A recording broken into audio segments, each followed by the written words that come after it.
Hi. Hi there. How are you? Good. How are you? I'm good. I'm Ariana. Nice to meet you. Nice to meet you as well. Awesome.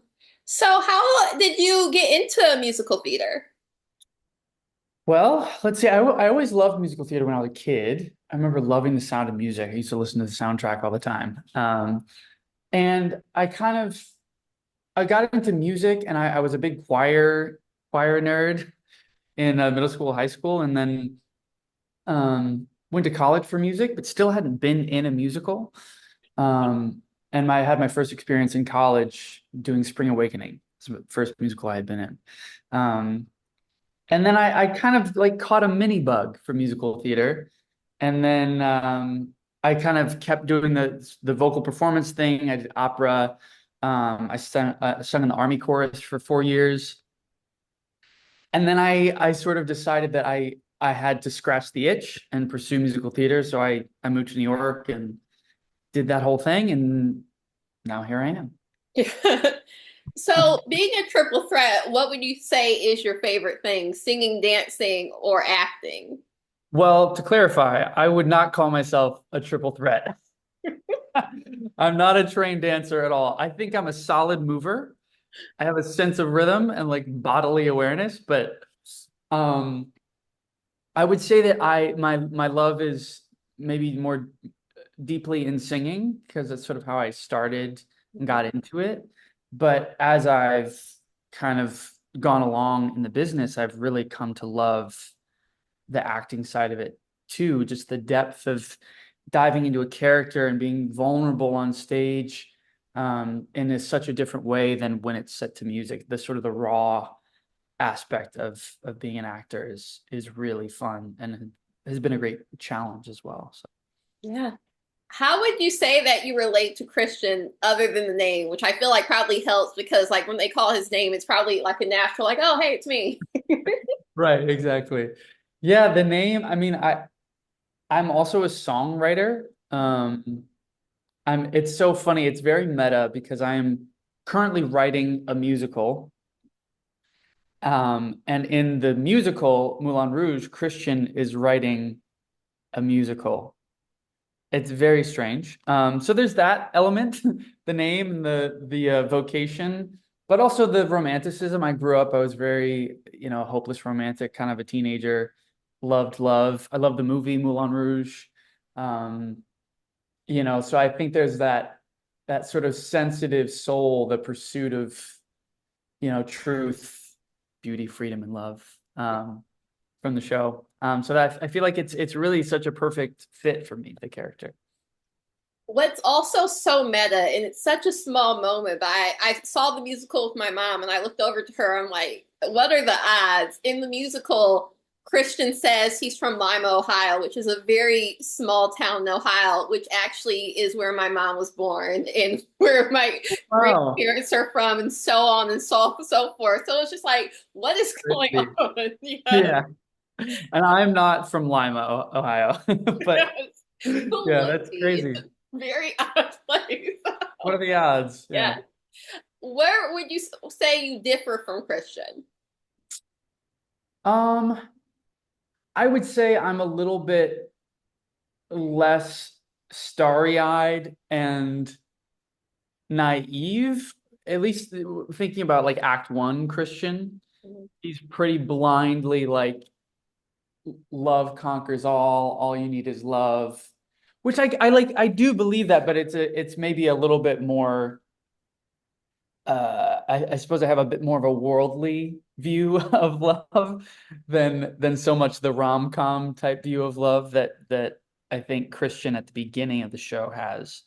I definitely relate more to I think the Act Two version, not all the crazy angry stuff so much at the end, but just sort of the depth of that he falls into. I can kind of relate to. So. Speaking of his kind of starry-eyed point of view, do you think if Satine never got sick and things just kind of went on, do you think that Christian would have been satisfied being her lover if she did marry the Duke, everything was okay? Do you think Hmm. that really could have gone on? That's a good question. I don't think so. I think there would be a breaking point, which, obviously there is in the show. But I think even if she weren't going to die, I think, because to be fair, well, that's spoilers. Um, he doesn't know that she's dying until like the breaking point happens before he even knows that Mhm. she's dying. So it's kind of like an inevitable, he can't stand it anymore that he is not the only love of Satine. Why do you think they kind of have that chemistry and instant connection? Christian and Satine? Yes.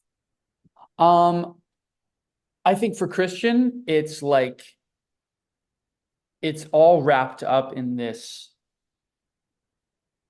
a fantasy in a way. Like he's come to Paris in search of this romantic bohemian lifestyle. And Satine is like the star on that tree of just like, oh my God, she's the most beautiful woman I've ever seen. I'm in Paris. Like, this is it. This is love.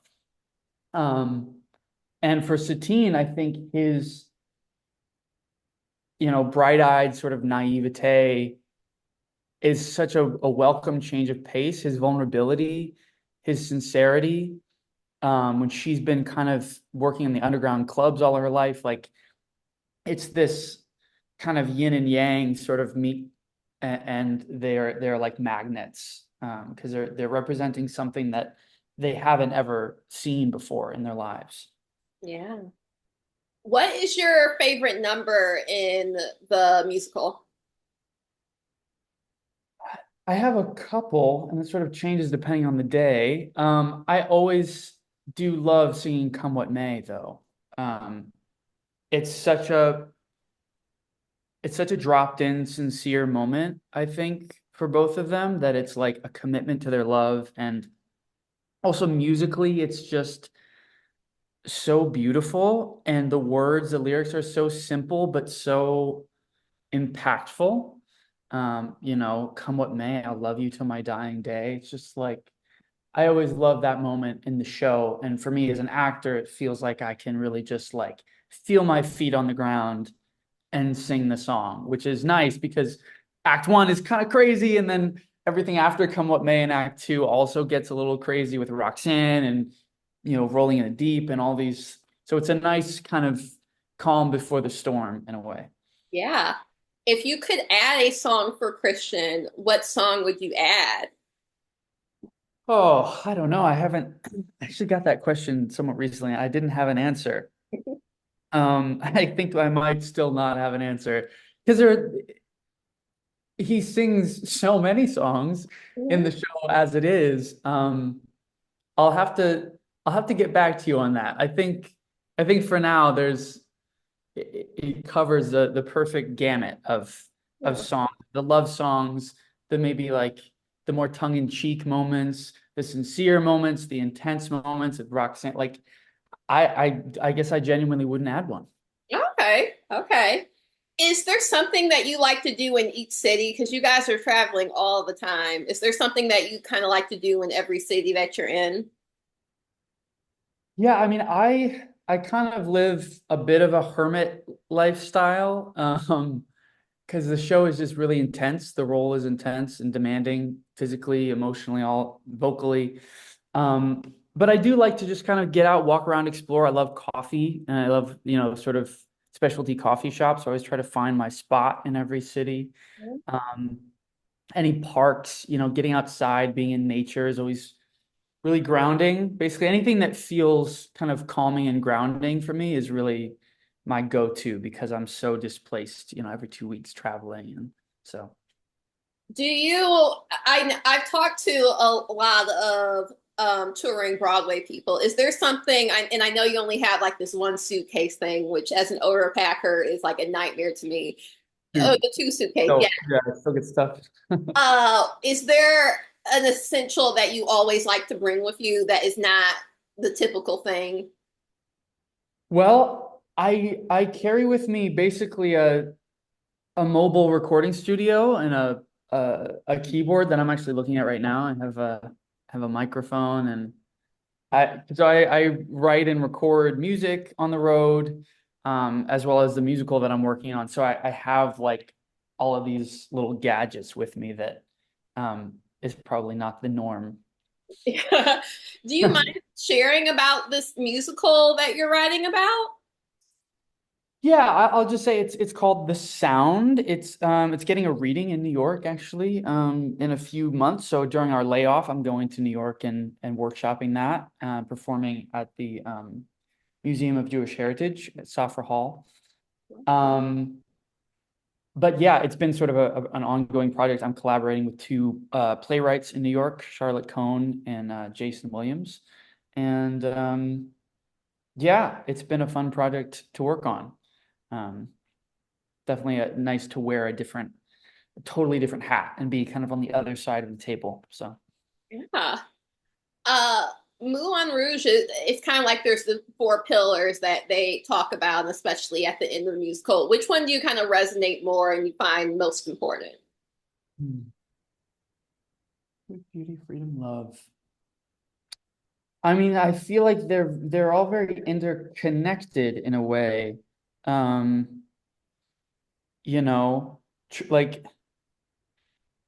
it's hard to pick just the one because it's like truth leads to a deeper, deeper connection with the world, leads to beauty, which leads to a feeling of freedom, and the freedom leads you to finding and being open to love. It's like they're all kind of Yeah, portals to the next one in a way. yeah, So it's hard to pick. Maybe that's a cop out, but I yeah. feel like they're all so like one thing. Yeah. I feel like love couldn't exist with the other three. Like true love, which is true, couldn't exist without the other three. Exactly. Yeah. Yeah, So my true, pick. true. Well, awesome. It was great talking to you. Break a leg, as they say, but don't. And congrats on your musical. I can't wait to talk to you about that in the future and see it. Yeah, sounds good. Fingers Aw- crossed. Okay, awesome. Well, thank you so much and good luck tonight. All right. Thank you so much. Awesome. Thank you. Bye.